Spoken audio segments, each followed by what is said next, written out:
হচ্ছে না ভাই, আমি আর জাস্ট পারছি না। একটা সম্পর্কে রোজ রোজ এত ঝগড়া।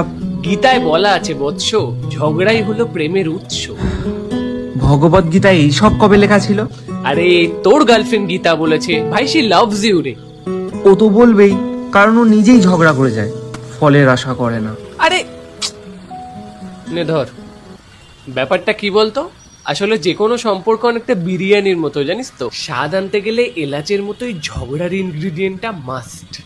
তুই এসব হোয়াটসঅ্যাপ ফিলোসফিগুলো ঝাড়িস কারণ তোর গার্লফ্রেন্ড অন্য দেশে থাকে।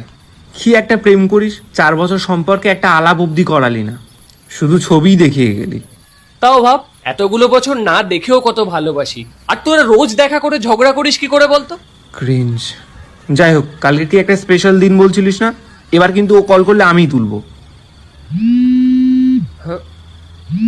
কে দেখি, আরে দাঁড়া স্পিকারে দিই। হ্যাঁ বাবা, কালুর জন্মদিন একটু তাড়াতাড়ি এসো। মেয়েটা এই দিনটা তোমার হাতেই খেত। ওর ছবিতে মিষ্টিটা না হয় তুমিই প্রথম দিও। কত বছর ধরে আমার শূন্য স্থান বলেছিলাম না অন্য দেশে আছে, তার আর দেশে। দুমড়ে গিয়েও বেঁচে থাকার ভালোবাসা পেয়ে হারাস না কোনোদিন, তাহলে you will be the luckiest unlucky. এই কুয়াশায় খুঁজছে কে আমার।